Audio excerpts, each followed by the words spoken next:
राधा स्वामी नाम सुमर मन मेरा, जन्म सुफल हो जागेरा। राधा स्वामी नाम सुमर मन मेरा, जन्म सुफल हो जागेरा। एक चेतावनी वाली वाणी होती है, जीव को चेताती है। एक रोचक होती है, वो दिल में उमंग पैदा करके उसकी रुचि बढ़ाती है। एक भयानक वाणी होती है कि जीव को नरकों के या कर्मों के भोगों का दुख बता के उसको आध्यात्मिकता की लाइन पर लगाया जाता है। और एक यथार्थ वाणी होती है जो जीव पहले से चेते हुए होते हैं, उनको ज़रूरत होती है, या जिनको सत्संग की जानकारी है, गुरु की शरण में रह के नाम की कमाई करते हैं, उनको उस वाणी की ज़्यादा ज़रूरत पड़ती है। जैसे पहले जो वाणी कही गई थी, हेली जो कही थी, तो हेली किसको कहते हैं? ये बुद्धि सुरत को कहती है। वैसे तो अपने आप को ही चेताना जगाना संतों ने जो वाणी कही, वो जब भी एकांत का समय होता था, मालिक की याद में अपनी बातों को याद करके अपनी फरियाद मालिक को, या जो जो उनका अनुभव होता था वो ज़बान से फरमाते रहते थे। उनका ये मकसद कभी नहीं था कि उनकी रचना की जाए या उनको पुस्तक का रूप दे दिया जाए। वो तो साथ में रहने वाले शिष्यों ने जो जो समय मिलता गया उन वाणियों का संकलन किया, क्योंकि जीवों के लाभार्थ, कल्याणार्थ, सुधार के लिए और उनको बुराइयों से हटा के प्रभु की भक्ति की ओर लगाने के लिए आवश्यक थी।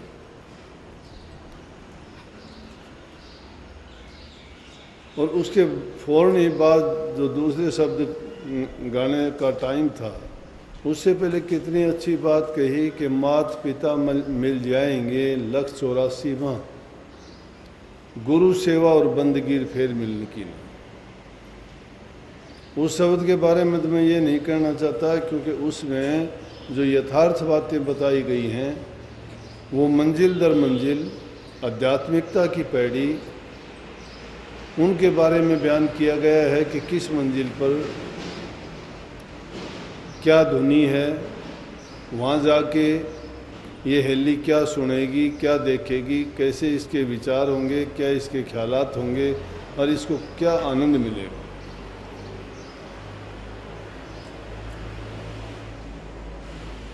लेकिन दूसरी जो बात कही गई है उसमें चेतावनी भरी है सारी बात, और ज़रूरी है कि जीव को चेतावनी मिलनी चाहिए। जब तक वो चेतता नहीं है, जागृति उसमें नहीं आती। अब सबके लिए यथार्थ बात अगर कह दी जाए तो जिनको ज्ञान नहीं है उन बातों का, तो उनके लिए वो रोचक सिद्ध नहीं होगी, बल्कि उनके लिए तो उनका समय भी व्यर्थ करेगी, उनकी समझ से बाहर की चीज़ होगी।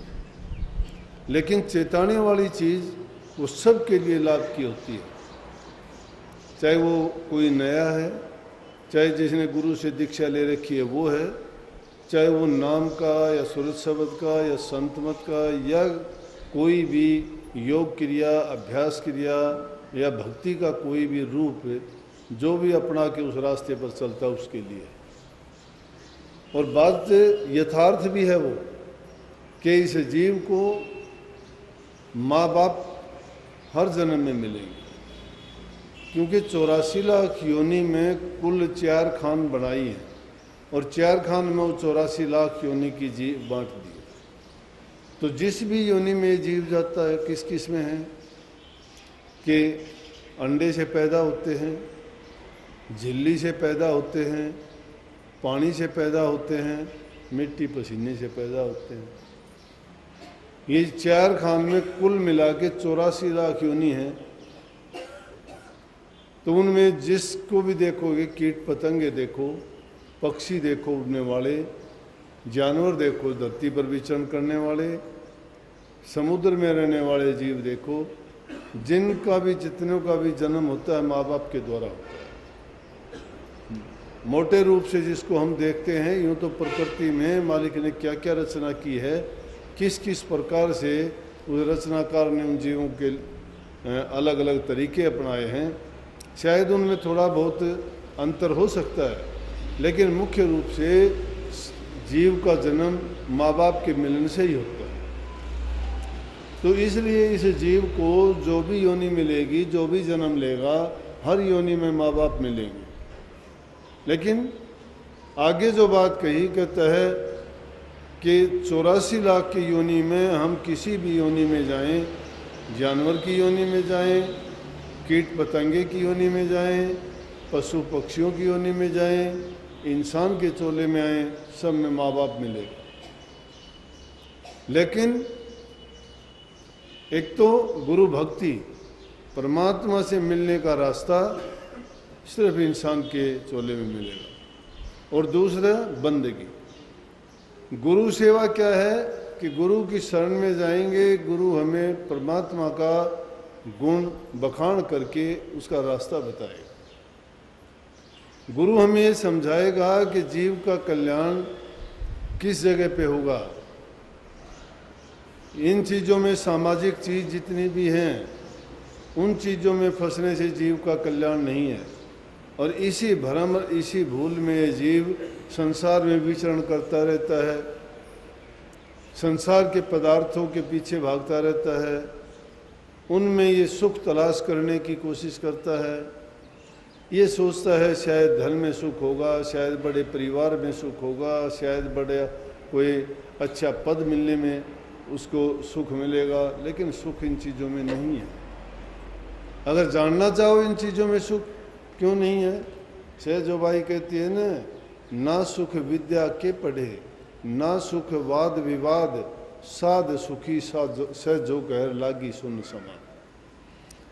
कि ना तो विद्या के पढ़ने में सुख है, तुम दुनिया भर के ग्रंथ पढ़ के कितने भी ज्ञानी बन जाओ, कितनी बातों को याद कर लो, कितने शास्त्रार्थ तर्क वितर्क आप करने सीख जाओ, लेकिन क्या होगा, उनमें जीव के कल्याण की कोई बात नहीं है। इस दुनियादारी में थोड़ा बहुत आपको इज्जत सम्मान मिल जाएगा, आपको ये कह देंगे कि ये बहुत पढ़ा लिखा है, ये ज्ञानी है, ये तर्क में हर किसी को हरा सकता है, ये शास्त्रार्थ में बहुत कुछ जानने वाला है, लेकिन रूह के लिए उसका कोई काम नहीं।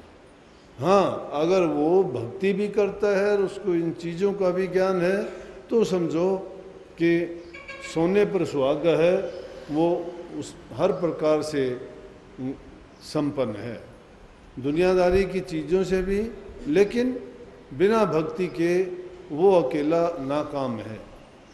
जिस प्रकार से जिस चीज़ में जीव नहीं है उसको हम खेत के अंदर, जैसे किसान आदमी अपनी फसल की रखवाली करने के लिए लकड़ी का एक झूठा इंसान बना के उसको कपड़े पहना के खड़ा कर देता है।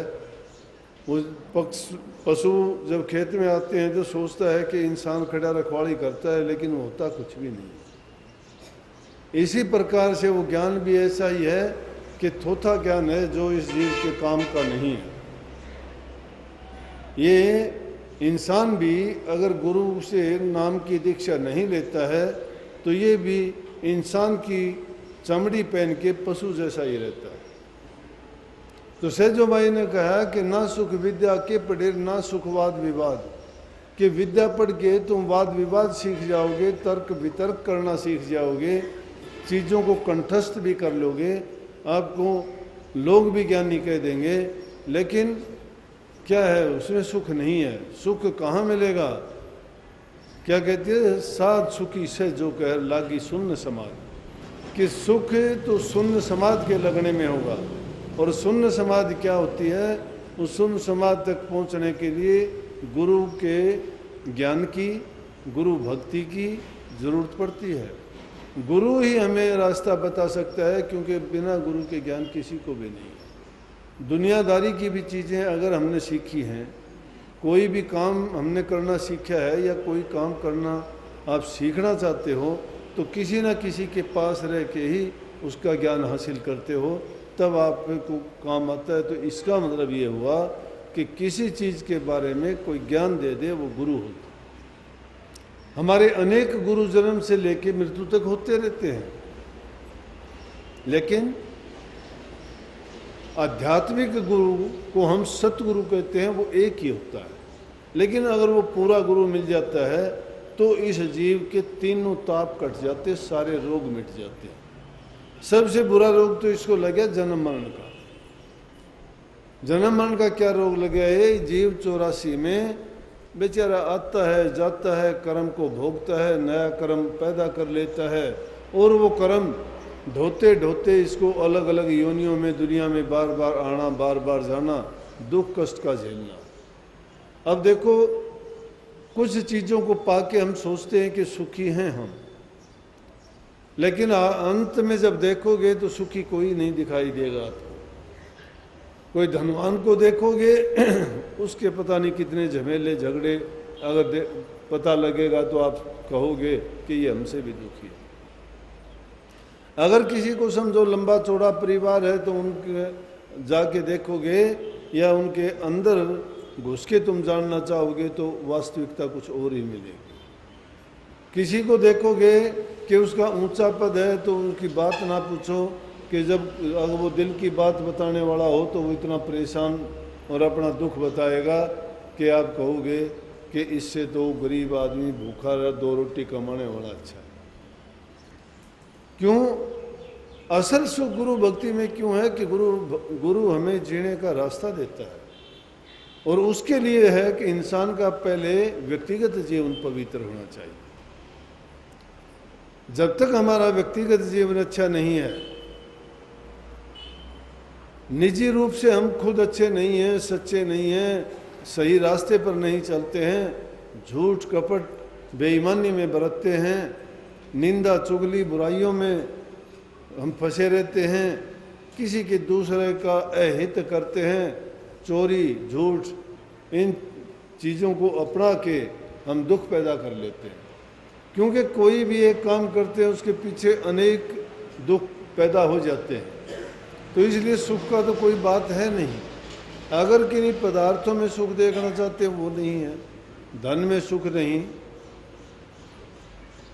परिवार में सुख नहीं, ताकत में सुख नहीं, सुख किस चीज़ में होगा? सुख है नाम में। इसलिए सतगुरु हमें वो नाम का ही तो रास्ता बताता है। नाम की जो जो कमाई करते चले जाओगे, तुम्हारे ये बार के बंधन हैं, इन चीज़ों का स्वरूप साफ नज़र आने लग जाएगा कि इन चीज़ों में सुख नहीं है। इसीलिए कहा कि इसे दुनिया में रहने वाले जीवों को सबको दुखी बता दिया, रोगी बता दिया। जो भी भोगी है, भोग सब भोगते हैं। भोग कोई भी किसी प्रकार का भोग हो, भोग जो भोगते हैं, भोग के बाद में शोक होता है, और शोक के बाद में रोग भी इंसान को लगता है। लेकिन सबसे बड़ा रोग जो लगा हुआ जन्म मरण का, वो भोग के बाद ही लगा है। अगर हमने भोग नहीं भोगे होते तो हमारे कर्म का कर्जा ही नहीं चढ़ता। कर्म बना किस चीज़ से? हमारे भोगों के कारण बना है, और जो जैसे हमने भोग भोगे वैसा ही कर्म का कर्जा हमारे सिर पर चढ़ता गया। इसलिए कबीर साहब ने इस वाणी में इस बात पर जोर दिया कि ये जग रोगिया भाई, सतगुरु वैद नहीं जाना। रोगिया कौन है? जिसने सतगुरु को वैद नहीं समझा, और जिसने सतगुरु को वैद बना के अपना लिया है वो रोगी नहीं है। उसके रोग का निदान है, इलाज है, वो ठीक हो जाएगा। क्यों ठीक हो जाएगा? कि वो जो औषधि गुरु देता है वो नाम की औषधि देता है। लेकिन इस दुनियादारी में रह के जो जीव ऐसी जगह फंस जाता है कि जहाँ सच्चा गुरु नहीं मिलता, तो वो तो बेचारे ऐसी फांस में फंस जाते हैं जिस प्रकार से कि अंधे को अंधा मिल जाए। अरे उधर से अंधा आ यार, इधर से अंधा जा, अंधे को अंधा मिला तुम्हारे कौन बता। उधर से तो हम अंधे आए हैं और अंधा ही गुरु मिल गया जिसको ज्ञान नहीं है, तो वो हमें क्या करेगा, वो भी हमें ऐसी चीज़ में फंसा देगा कि जिसके कारण हमारा कल्याण तो होना दूर की बात, बल्कि ज़्यादा कष्ट और लग जाएंगे। उन कष्टों से कैसे बचेंगे? पूरा गुरु मिले। अब पूरा गुरु कौन? दुनिया टेक पकड़ के खुश हो जाती है, कहते हैं ये मेरा गुरु, ये मेरा गुरु। अरे गुरु होगा वो तो सबका ही गुरु है, गुरु को बांटते क्यों हो? गुरु नाम तो ज्ञान का है, ज्ञान सबके लिए है। ज्ञान की कोई जाति थोड़ी है, ज्ञान का कोई धर्म थोड़ा है, ज्ञान की कोई बाउंड्री थोड़ी है। ज्ञान को बांधोगे कैसे? जिससे वो ज्ञान मिलता है वो गुरु है, और जिस वो ज्ञान नहीं है वो अज्ञान के बस कहता है ये तेरा, ये मेरा। अरे मैं मेरी का ही तो रोग है। मैं और मेरी अगर मिट जाती है जीव की, तू तेरा अगर हो जाता है तो फिर परमात्मा ही सामने होता है। सच्चा जीव वो है जो अपने अवगुणों को देख के कहता है कि मैं गुनहगार हूँ। स्वामी जी महाराज ने लिखी सार वचन में, गुरु में गुनहगार अति भारी। महापुरुष क्या गुनहगार थोड़े थे? वो गुनहगार नहीं थे, लेकिन फिर भी वो जो करते थे, जितनी भक्ति उन्होंने की, नाम की कमाई उन्होंने की, निवृत्ति का मार्ग उन्होंने अपनाया, दुनियादारी की चीज़ों को उन्होंने ठुकराया, किसी रसहीन और स्वादहीन जीवन जिनने जिया, लेकिन स्वाद जिन्होंने नाम का, भक्ति का, रस का पिया, तो उन्होंने भी प्रभु के सामने नतमस्तक होकर इस बात के गीत गाए कि गुरु में गुनहगार अति भारी। क्यों हूँ गुनहगार? कि जो मुझे करना चाहिए था उतना मैं अब भी नहीं कर पाया। अरे हम तो 2 दिन नाम लेके नाम का सुमरण तक करना नहीं जानते, इतराते इतना है, पता नहीं हमने क्या कर दिया। जिसको नाम मिल गया, जिसको नाम मिल जाता है, और वो जो जो नाम की कमाई करता जाता है, खाली बर्तन में आधा पानी डालो, लेके चलोगे डब्बक डब्बक बोलता चलेगा, जब भर जाएगा आवाज़ नहीं करता, वो शांत हो जाएगा। जिसको वो ज्ञान पूर्ण मिल गया, पूरे गुरु की जिसको शरण मिल गई और गुरु की भक्ति जो करता है, उसके सारे रोग मिट जाते हैं। सारे रोग कौन से? तन के रोग हैं, मन के रोग हैं, रूह के रोग।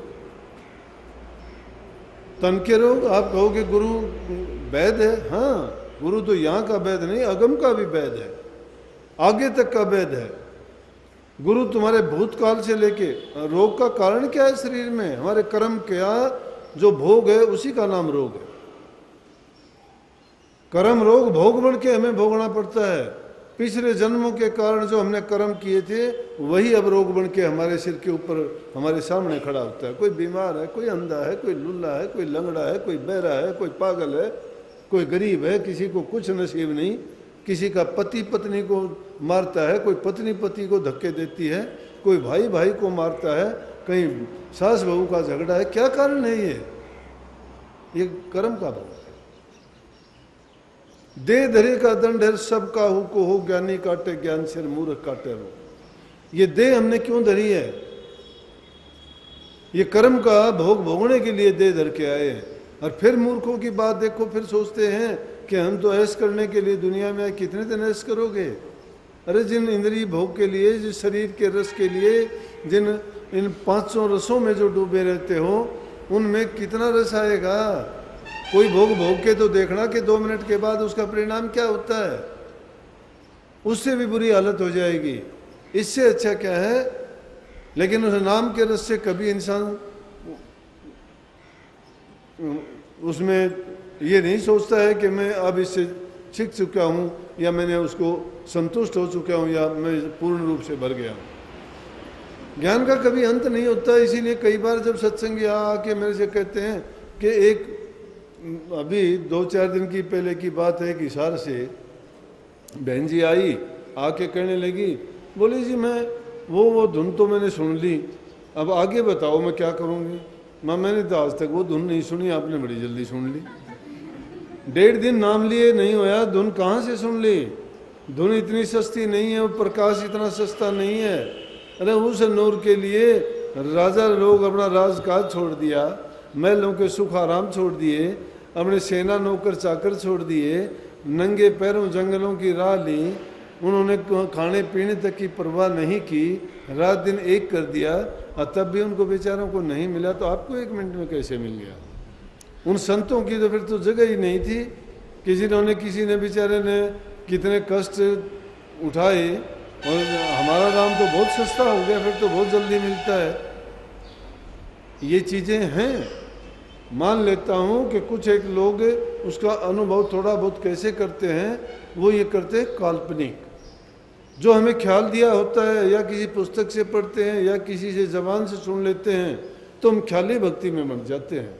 वो ख्याली भक्ति वास्तविकता नहीं है, और वास्तविकता का जब पता लगेगा, जब वो ख्याली भक्ति छूट जाएगी, उस वास्तविकता में जब प्रवेश करोगे ना, जब आँख खुलेंगी, ओ मैं तो बहुत बड़ी भूल में था। और वो आंखें कब खुलती हैं?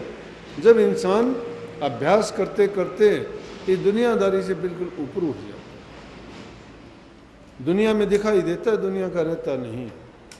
कर्म करता है लेकिन अकर्म है। वो कर्म करता है फिर भी उसको ख्याल नहीं रहता है क्या करता है क्या नहीं करता है। जब करता देह रूप में आते सब भान होता है, ये भी नहीं है। देह रूप में होते हुए जब सूरत उसके नीचे होती है, सब काम करते हुए सब चीज़ों का ज्ञान भी होता है। लेकिन जब ऊंचे मंडलों में, रूहानी मंडलों में उसकी रूह पहुंचती है, कब पहुंचती है? जब इन तीनों तापों से ऊपर उठ जाता है, शारीरिक, मानसिक और आत्मिक रोगों से। शारीरिक रोग तो हमारे अभी कटे ही नहीं हैं। पिछले जन्मों के जो कर्म का भार है वो तो सिर पे पूरा का पूरा लिए बैठे हैं, उसका तो कुछ हमने किया ही नहीं। और वो कर्म कटेंगे नाम का सुमरण करने से। सुमरण हम करते भी नहीं हैं। सुमरण अगर सच्चे दिल से करोगे तो मैं दावा के साथ कहूँ, सुमरण ही आपको पार लगा देगा। लेकिन सुमरण कैसे करोगे? जब एकाग्रचित होकर करोगे। उस सुमरण में अपने आप को ऐसा लीन कर दोगे कि आपको ये ख्याल ही नहीं रहे कि आपने कब शुरू किया और कब पूरा हो गया। सुमरण करते करते आपका काम भी पूरा हो जाए और आपको ये पता ही ना चले वो काम कब आपने कर लिया। सुमरण करते करते जब नाममय हो जाओ, उठो तो नाम, सो तो नाम, जागो तो नाम, खाओ तो नाम, है तो उणमण ही रहनी। वो बाद में, बहुत बाद में ये अवस्था आती है। कबीर साहब ने तो उसके ऊपर बहुत एक लंबा चौड़ा शब्द गाया है, लेकिन वो उणमण है। अभी जो निज पद है वो तो बहुत दूर रह जाता है। लेकिन निराश मत होना, हम गृहस्थी लोगों के लिए इतना भी बहुत है कि हम अगर अपना हक हलाल की कमाई खाते हैं, ईमानदारी का जीवन जीते हैं, भूखे गरीब की मदद करते हैं, घरों में प्यार प्रेम और शांति रखते हैं, आपस में तकरार झगड़ा नहीं करते हैं, जिस घर में प्यार प्रेम है, सुख शांति है, स्वर्ग के समान घर है, वो इंसान अगर सुमन मात्र भी कर लेगा तो भी उसका कल्याण है। लेकिन जब घरों में ही चैन नहीं है, झगड़ा है, सुबह से लेकर शाम तक वहाँ बर्तनों की तरह खनकार होती रहती है, वो लड़ाई का संगीत कभी मिटता नहीं है उस घर से, तो फिर उसकी बुद्धि भी खराब हो जाती है, मन नहीं लगता है, सुमन में भी नहीं लगेगा। एक दूसरे को प्यार से जहाँ नहीं बोलते हैं, बातचीत नहीं करते हैं, तो किस तरह से हम भक्ति के रास्ते पर चल सकते हैं? शांत चित्त और शांत जगह। ऋषि लोग तो जंगलों में निकल जाते थे पहले तप करने के लिए। 4 जीवन की जो अवस्थाएं भोगते थे, पहला ब्रह्मचर्य जीवन 25 साल तक, फिर गृहस्थ जीवन 50 साल तक, फिर 75 साल तक वानप्रस्थ, और फिर संन्यास आश्रम, और फिर उसके बाद वानप्रस्थ हो जाया करते थे कि 75 साल के बाद तो घर बार भी छोड़ देते थे, जंगलों में निकल जाते थे कि ये कारोबार घर बार का, दुनियादारी का अब मेरे लायक नहीं है, मैं एकांत में जाके और सिर्फ मालिक की भक्ति करूँगा। इसलिए कही है कि ये जग रोगिया भाई, सब रोगी हैं किसी न किसी प्रकार से। लेकिन कब है रोगी? जब गुरु को वैद्य नहीं जानते। रोगी तो वही होगा जिसको डॉक्टर वैद्य और दवाई ना मिलती हो। जिसको गुरु मिल गया तो दवाई मिल गई, वैद्य मिल गया, वैद्य मिल गया नाम की दवाई मिल गई, दवाई मिल गई परहेज करेगा, दवाई लेगा तो उसके रोग कट गए सारे। इसलिए कही है कि जन्म मरण का जो रोग लगा है वो सतगुरु की शरण में जाने से मिट जाएगा। जन्म मरण 2 रोग लगे हैं, तृष्णा रूपी खांसी, आवागमन की डोर गले मर गली काल की फांसी। काल ने ये रचना रची है सारी की सारी। आवागमन की, जन्म मृत्यु की जो एक गेड़ में ये जीव पड़ा रहता है, वो एक रस्सी की समान है। रस्सी जिसके गले में बन जाती है उसको बाहर ले जाओ, अंदर ले जाओ, कहीं एक जगह पर रख दो, जहाँ जी चाहे उसको वो करो। तो काल महाराज यही तो जीव के साथ करता है। उसने काल ने जीव के गले में रस्सी डाल रखी है और वो जो चाहता है वैसा ही होता है, कभी कुछ कभी कुछ। लेकिन जब गुरु पूरा मिल जाता है, गुरु की शरण में चला जाता है, तो वो इस काल देश से ऊपर उठ जाता है, मन बुद्धि से ऊपर चला जाता है। इन तीन लोग की बात नहीं, चौथा पद जो संतों ने गाया वो इन तीन चीज़ों से ऊपर निकलने के बाद मिलता है। ना तो शारीरिक अवस्था में है, ना मानसिक अवस्था में है, और ना रूह की अवस्था में है। तन मन और सुरत, इन तीनों मंडलों से जब ऊपर चलेगा वो चौथा पद है। तीन छोड़ चौथा पद दिन्या, सत्य नाम सतगुरु को चीन्या। जिसने सत्य नाम और सतगुरु को चीन लिया, चीनने का मतलब मानना नहीं, बिल्कुल अपने दिलो दिमाग में, ख्यालात में, मन में ऐसा बैठा लिया कि मेरा कल्याण, मेरा इष्ट, मेरा सब कुछ, सर्वम, मेरा जो सर्वस्व है, सब कुछ है वो गुरु ही है, और मेरा जो भी होना है गुरु से, वो उस मंजिल पर पहुंच जाएगा। तो ये जरूरी नहीं है कि उनके लिए जंगलों में जाना पड़े। संतों ने कलयुग में ये प्रबंध हमारे लिए सस्ता करके लगा दिया कि जो जीव घर में रहते हुए ईमानदारी से, प्यार से, शांति से सारे काम करेगा, ये नहीं, पुरुषार्थ हर इंसान को करना पड़ता है। कर्म करने के लिए हम बंधे हुए हैं, कर्म जो नहीं करता है वो दूसरे का कर्जदार बनता है। तुम अगर किसी से ये भी कहते हो मुझे पानी का गिलास पिला दो, तो भी समझो कि आपने कुछ ना कुछ कर्ज अपने ऊपर चढ़ा लिया है। किसी से कोई भी काम, अपना काम खुद करना सीखो, किसी को बुरा भला जबान से मत कहो। मन, वचन और कर्म से ये जीव ज़्यादा कर्म कमाता है। सब के सब कर्म तीन चीज़ों से करता है। मन से ये सारे के सारे दोष जितना करता है, मन में किसी की निंदा करता है, बुरा ख्याल करता है, बुरे विचार करता है, मन से करता है ना। शरीर से किसी को आदमी किसी भी प्रकार का दुख देता है, अपने शरीर से देता है। कर्म जो भी करता है वो इससे करता है। या वाणी से गलत बोलता है, किसी को मंदा चंगा बोलता है, किसी को उल्टी सीधी वचन बोल के दुख देता है। तो इस प्रकार से 10 प्रकार के कर्म करता है, मन, वचन और कर्म से। अगर इन 10 चीज़ों से बचना चाहता है तो ये तीनों चीज़ सही कर लेता है, मन, वचन और कर्म से पवित्र जो हो जाता है, उसके लिए कोई रास्ते में बाधा नहीं बनती।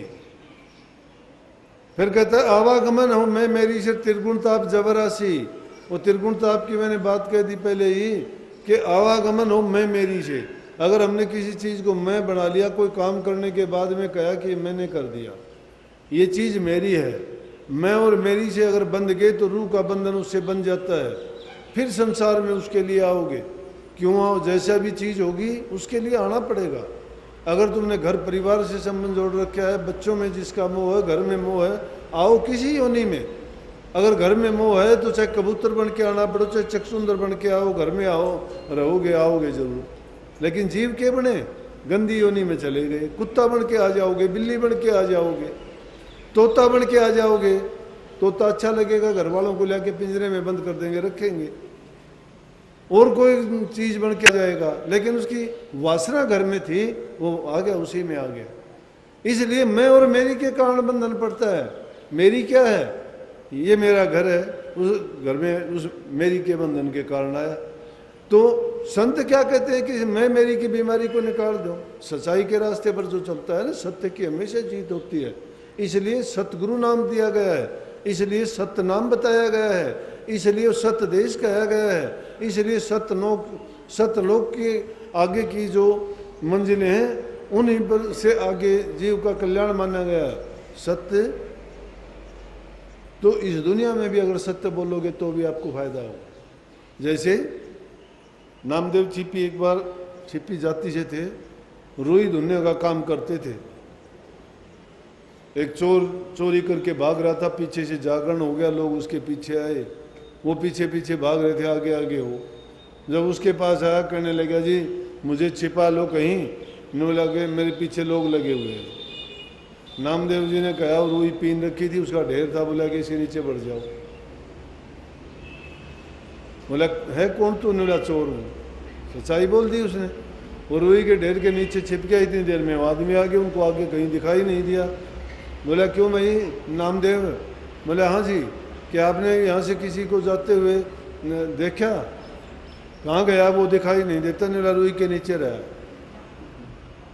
उसने तो छिपने के लिए कही थी। वो आदमी कहने लगे रुई के नीचे आदमी कहाँ जाएगा, चलो छोड़ के चले गए। जब चले गए बाहर निकल के कहने लगा अरे मैंने तो नामदेव आपसे पनाह मांगी थी कि तू मेरी रक्षा करेगा, बजाय तूने तो मरवा दिए थे।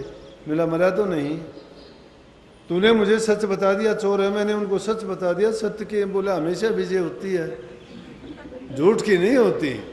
सच तूने बोला था तो सच के रास्ते पर चलने वालों की कभी हार नहीं होती है। बोला मैंने झूठ अगर बोलता तो मैं भी पापी बनता, लेकिन मैंने सच बताया था। जो सच के रास्ते पर चलता है, सत्य को अपनाता है, उसका नुकसान होगा तो भी फायदा होगा, कभी नुकसान ना मानो उसमें। लेकिन हम सोचते हैं कि शायद मैं झूठ कपट नहीं करूँगा तो मैं असफल हो जाऊँगा, पकड़ा जाऊँगा, मेरा सजा हो जाएगी, ये हो जाएगी। नहीं, सच्चे बन के। इसीलिए कबीर साहब कहते हैं कि सच्चा सतगुरु कोई ना पूजर, झूठा जगपतियासी, अंधे की बाँ अंधा पकड़े मारे कौन बतासी। ये दुनिया ऐसी अंधी है कि सच्चाई की बात कहो तो नहीं मानते। उन्होंने सच्चाई कही कि भाई रुई के नीचे, नहीं मानी। अगर वो झूठ कह देता ना कि भाई मैंने देखा उधर भाग गया, वो वहीं भाग लेते हो। झूठ को मान लेते लेकिन सत्य को नहीं मानना। तो सत्य और झूठ में ये अंतर है दुनियादारी की, इन बातों को। अगर इसी प्रकार से हमें झूठा गुरु मिल जाएगा और हम झूठ के पीछे पड़ जाएंगे, है ऐसा अब चलन है दुनिया में, है बुत परस्ती, मूर्ति पूजा, तीर्थ या हवन, बुरे नहीं है, इस लोक की भक्ति है, लेकिन जीव का क्या काज है उसमें? तीर्थ गए तो क्या होगा? तन शरीर को नहा के आ जाओ, मैल तो नहीं धोए, कर्म तो नहीं कटे। त्रिवेणी का स्नान है अंदर में, जहां पर एड़ा पिंगला सुखवंत तीनों गंगा जमुना सरस्वती की तरह से जो इलाहाबाद में मिलती हैं, ये त्रिकुटी के स्थान में मिलती है। वहां जाके भी थोड़ी रूह वहां पर नहाती है तो पवित्र हो जाती है। उससे आगे 10वें द्वार में जाती है तो वहां पहुंचने के बाद में ये हंस रूप हो जाती है। वहां भी एक निर्मल तालाब है, वो भी जीव को अंतर से साफ करता है। ये बाहर के तन झिकोड़ने से रोजाना नहाते हैं, लेकिन हमारे कर्म तो नहीं करते। रोजाना उजड़े होते हैं, उजड़े कपड़े पहनते हैं, शरीर को नहाते धोते हैं, रोजाना तिलक चढ़ाते हैं, रोजाना आरती प्रार्थना भी करते हैं, दीप बत्ती भी जलाते हैं, फूलों की माला चढ़ाते हैं, बड़ी आरती प्रार्थना गाते हैं, लेकिन झूठ तो नहीं निकालते ना। जब मन की झूठ नहीं निकली तो पाप कहाँ से निकल जाएंगे? हमने तो शरीर को ही साफ किया है, मन को साफ नहीं किया। अगर मन की सफाई जिस दिन हो जाएगी, उस दिन सोच लेना कि आप जो है सही रास्ते पे, क्या सही मंजिल पे ही पहुंच जाओ। तो इसलिए कबीर साहब कहते हैं कि अब झूठे को तो मान लेते हैं दुनियादारी के लोग, लेकिन सच्ची बात कहो तो उनको बड़ी कठिन और मुश्किल दिखाई देती है। परंतु इस बात में धोखा ना धरना कि जब गुरु मिल जाता है, गुरु मिले तब कहा कमाना। गुरु जिसको मिल गया उसको कमाने की जरूरत नहीं है, गुरु मिलना चाहिए। गुरु वो होता है जो ज्ञान दे दे, ज्ञान को मिटा दे। गुरु वो जो शिष्य का कुछ ले नहीं, किसी लालची नहीं हो। किस लिए लेगा गुरु? शिष्य को तो चाहिए अपना दे दे, क्योंकि आदमी जो देता है उसको वही मिलता है। तुम किसी को प्यार देते हो, आपको प्यार मिलेगा, करके देख लेना किसी से। किसी को तुम सम्मान दोगे, तुम्हें मान मिलेगा, पूरी इज्जत मिलेगी। तुम अगले से एक बार बोलोगे, अगला 10 बार बोलेगा, हंस के बोलेगा। तुम नफरत करोगे, थोड़ा मुंह फुलाओगे, अगला मुंह फेर लेगा आपसे, नफरत मिलेगी उसके बदले में। किसी को धन देते हो ना, धन मिलेगा, एक नहीं 1000 गुना होके मिलेगा। जमींदार आदमी एक दाना बोता है ना अनाज का, फसल का, देखते होगे कितनी फसल उग के उसमें एक दाना अपने जैसे हजारों दाने पैदा कर देता है। इसी प्रकार से दान पुण्य प्रेम जो भी करते हो, भक्ति भी अगर करते हो तुम, वो भी 1000 गुना फल ऐसे देगी। लेकिन अपनी बातों को याद करके हुए अपने मन के हुजरे को साफ कब करोगे? जब साफ होगा कि अपने आप को मानते चलोगे, अपनी जांच पड़ताल खुद करोगे कि मैं क्या कर्म करता हूँ, मेरे कर्मों का फल मैं कैसे भोगूंगा, मैं कितना पापी हूँ, ये पाप कर्म मैं किससे छिपाता हूँ, दुनियादारों से तो छिपाता हूँ, लेकिन सतगुरु और मालिक तो हाजिर नाजिर देखते हैं। दुनियादारों से क्या छिपाना, ये हमें सजा नहीं दे सकते। दुनियादारों से क्या छिपाना, ये हमें बचा नहीं सकते। अरे जो हमें बचाने वाला है वो देखता भी है। हमारा लेखा लिखने वाला अंग संग हर पल हर घड़ी हर जगह गुप्त से गुप्त जगह में भी सारा लेखा जोखा जो रखता है, और फिर चला क्या करते हो। लेकिन सतगुरु की बात कोई कोई भागी जीव समझता है, क्योंकि हमारा मन ही नहीं है उन बातों पे।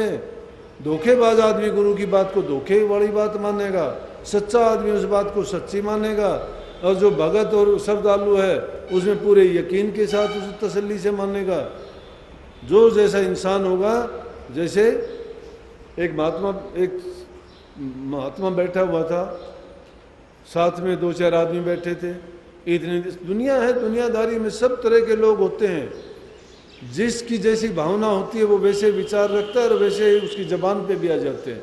आपको भी देख के कोई कहेगा, मुझे भी देख के यहाँ कहेंगे आ गया पाखंडी। मैं कल जब आया, आते आते मैं दिल्ली में एक गांव था, उस गांव में गया। उस गांव का जो सरपंच था, तो पहले एक बार मैं गया, 8-10 घरों में गया था। तो जब वो कहने लगे, ने बोला ले भैया तो दिनोदिया महाराज गांव ने लूट ले गया। मतलब उसकी भावना ऐसी थी, वो क्या समझे कि क्या लूट ले गया। लूटता कोई है क्या? कोई लूटता है क्या? नहीं लूटता। दूसरे को लूटने का प्रयास करते हैं हम तो, कौन लूटता है। लेकिन ये अब जब मैं गया कल, तो कल बोल रहा भाई महाराजियों साथ फोटो मेरा भी तरवाओ। बोला महाराजियों से फोटो तरवा लो, मौका है। अरे बोला मेरा भी तार भाई। वही आदमी भूल में अज्ञान में कौन क्या कहता है, लेकिन जिस इंसान की जो भावना और विचार अंदर में होता है, वो दूसरे इंसान को वैसा ही आंकता है और वैसा ही सोचता है। वो ये नहीं कहता कि तू ऐसा है, वो कहता मैं ऐसा हूँ। वो महात्मा बैठा हुआ था, पास से आदमी गुजरने वाले कहने लगे, एक कहने लगा महात्मा जी कोई फंडी लगते हो आप तो। बोले हाँ भाई फंडी हूँ। महात्मा तो पता होता मैं क्या हूँ। कहने वाले कहते हैं, वो सोचता है कि दुनिया है, इसमें लाखों प्रकार के लोग होंगे, लाखों प्रकार के उनके विचार ख्यालात होंगे, और जो जैसे अपने ख्याल रखता है वो वही बयान करेगा। दूसरा आया, बोला मोड़ा यूँ लगे किसी औरत को लेके भागेगा। बोले हाँ भाई। तीसरा कहने लगा कोई चोरी चारी करके आके नशा दुआ भेस बना के बैठ गया। बोला कि हाँ भाई। चौथा कहने लगा, बोला कि कमा के नहीं खाया गया, मोटा डरता मोटा बन गया। क्या फकीरी इसमें ज़्यादा मज़ा आ। सबकी हाँ भर ली। जो कहता गया कहता हाँ भाई। पास में बैठे थे वो हैरानी से देखते रहे। जब वो गुजर गए तो कहने लगे बाबा आपसे लोग कुछ कहते रहे, रात ने सबकी हाँ भर ली, आप चोर हो। बोला नहीं। बोला आप औरत भगाओगे किसी की। बोला नहीं। बोला तो आप काम से डरते साधु बन गए। बोला नहीं। बोला तो किस ये लोग क्यों आपको ऐसा ऐसा बोलते गए। बोला भाई मैं तो जो हूँ वो हूँ, ये लोग तो अपने अपने विचार बताते गए, मेरा क्या फ़र्क पड़ता है। जो जैसा था वैसा ही अपना कह गया। जो मुझे चोर कहता था वो खुद चोर है, जो मुझे झूठा कहता है वो खुद झूठा है। जो इसकी औरतों के प्रति गलत भावना है वो वैसा था, और जो काम चोर है वो काम चोर की बात कह गया। तो दुनिया के लोग तो ऐसे हैं, आपको कहने वाले बहुत मिलेंगे, लेकिन जब एक सही रास्ते पर चलते हो और जिसको आपको ये समझ है कि उस रास्ते पर चल के आपका जीवन संवरता है, तो आप किसी की परवाह ना करो। और फिर परमात्मा से मिलने के लिए जब जिस रास्ते पर चले हो उसमें तो और ज़्यादा बाधा आएंगी। वो इतना सस्ता और आसान काम नहीं है। उस तक पहुंचने के लिए तो पता नहीं कितनी बार, छोटी सी परीक्षा के लिए कितने छोटा सा भी कोई काम पड़ जाता है, उसके लिए आपको कितनी मुश्किलों का सामना करना पड़ता है। इसलिए कोई इस तरह वाली बातों की चिंता ना करके अपने ख्यालात विचार को अच्छा रख के और गुरु की दीक्षा को मान के उस रास्ते पर चलो जो भक्ति के। मैं बताऊं, जब मैं गुरु की शरण में आया, मैं किसी लालच में नहीं आया था। दुनिया देख ली थी, अगर होता तो मैं अच्छी नौकरी करा करता उस टाइम में, कोई परवाह नहीं। कोई मुझे कहने लग गए थे, बोला कि भाई अब तो ने बोला तू करोड़पति आदमी हो गया। मैं हाँ हो गया। और मेरे से अगर सच्ची पूछो, उस टाइम मैं अमेरिका गया, मैं कभी पेन तक नहीं लेके आया। आप लोग हाजिर हो, हम आया करता, आपने से बता दो किसी से कोई चीज़ में कोई प्रेजेंट के रूप में भी किसी ने दी हो तो या ली हो तो। मैंने कभी कोई चीज़ किसी से मांग के अपनी ज़िंदगी में यूं कह के नहीं ली। क्यों, किस लिए आदमी ले? लेकिन उन लोगों की भावना क्या होती थी, वो लोग कहते थे कि अब तेरे पास क्या घाटा है भाई, अब तो ये है वो है, अब मैं तो वो का वो फ़कीर हूँ भाई, मैंने तो जो पहले लिया था वो मेरे पास अब भी है। 2 रोटी इंसान ने खानी है, अगर हक हलाल ईमानदारी सच्चाई की खाओगे, विचार पवित्र होंगे, जीवन अच्छा होगा, सच्चा होगा, तुम्हारी संतान अच्छी होगी, ज़िंदगी में खुशी रहेगी, शांति रहेगी। अगर ठगी बेईमानी हेरा फेरी का खाओगे और अपनी संतान को खिलाओगे तो मैं कहता हूँ बर्बाद हो जाओगे, तौबा हो जाओगे, घरों में झगड़े होंगे, तुम्हारे बेटे ही तुम्हारे दुश्मन बन जाएंगे अगर ऐसा पैसा उनको खिलाओगे तो। घरों में और दूसरी चीज़ें सारी की सारी बिगड़ जाएंगे, झगड़े मुकदमे हो जाएंगे, कहीं कुछ लगेगा कहीं कुछ लगेगा। अपने जीवन को संवारने के लिए सच्चाई के रास्ते पर चलो, कभी हानि नहीं होगी। जिनके जरना राम नाम की 8 पैर टूटे ना तार, दया गरीबी और बंदगी बनी रहे संतोष बहार, जिनके दिल में दुई नहीं है भवसागर से जाते पार, उनकी कभी हानि नहीं होती, वेद शास्त्र रहे पुकार। वेद और शास्त्र इस चीज़ की गवाही देते हैं कि ऐसे लोगों की कभी हानि नहीं होती। दुनिया जो कहने वाले होते हैं वो कहते हैं महात्मा गांधी जी ने सब कुछ त्याग दिया, उसको बुरा नहीं कहते क्या? विनोबा जी ने सब कुछ त्याग दिया, उसको नहीं कहा क्या बुरा? और जितने भी कुर्बानी देने वाले संत महात्माओं की हालत बता दूं, रविदास को कितना कष्ट दिया गया, कबीर साहब को खूनी हाथी के आगे गिरवाया कि नहीं गिरवाया, नानक साहब को जेल में चक्की पिसवाई कि नहीं, क्योंकि भक्ति के रास्ते पर चले थे वो। आज हमारा तो देखो, हमें ऐसा कष्ट कोई देने वाला नहीं है, ये कष्ट तो नहीं देते हमें, थोड़ा जबान से ही कह रह जाते हैं दूर के, ये होगा वो होगा। लोगों की नीयत खराब है, जो खुद इंसान गंदा है वो दूसरे को अच्छा कैसे कह देगा? तो उन लोगों की परवाह भी नहीं करनी चाहिए। अगर तुम प्रभु से मिलने चले हो, भक्ति के रास्ते पर निकले हो अपनी मुक्ति करवाने के लिए, फिर इन दुखों से, कष्टों से, इन ताने मीनों से, इन चीज़ों से डरना नहीं, बल्कि उस रास्ते पर ऐसे चलो कि मस्त हाथी की तरह से, मस्त हाथी की तरह से चलोगे। हाथी पर सवार होकर कोई चलता है तो कुत्ता भौंकता है कि नहीं भौंकता? लेकिन क्या कुत्ता उस तक पहुँच सकता है? नहीं पहुँचता, मूर्खता है उसकी, वो करता है। कर्म अच्छे करो, ये है कि वो लोग अगर कहते हैं उनसे शिक्षा अच्छी लो, कमी ना आने दो अपनी ज़िंदगी में, अपने कर्म में, अपना कर्म मत बिगाड़ो। किसी भी प्रकार की अगर कर्म में बुराई आ गई तो दुनियादार जो कहने वाले हैं वो सच्चे हो जाएंगे, लेकिन अगर वो झूठी कहते हैं तो उनकी सज़ा उनको मिलेगी। देख लेना, जो तुम्हारे बारे में बुरे ख्याल रखते हैं, जो बुरे कहते हैं, अरे भक्तों के साथ बुराई करके कौन जिया है, कितने दिन जिया है? ऐसे ऐसे कष्ट भोगे उन्होंने, मैंने तो अपनी आंखों के सामने देखे, मैंने आंखों के सामने देखे। बहुत लोगों ने कहा कि ये ऐसा था, ये वैसा था, इसने महाराजियों के बारे में ये कहा, इसने सत्संग के बारे में ये कहा। मैं बोला कि थोड़ा धीरज धरो, देखो। जब धीरज धरा, शांति आई, लोगों ने देखा, जब वो उनकी हालात बुरी बुरी हुई, फिर बोले जी उसका ये हो गया। मैं बोला जी आपने सच्ची कही थी। मैंने कहा था कि शास्त्रों में जो तुम बात देखते हो उस पर अमल भी किया करो। हमारे रामायण में क्या लिखा है? वो कहते हैं धीरज धर्म मित्र अरुणारी, आपत काल पर किए चारी। धीरज, धर्म, मित्र और नारी, ये विपत्ति काल में, आपत्त काल में इनको परखना चाहिए। तो उनमें से मैं ज़्यादा नहीं बताऊंगा।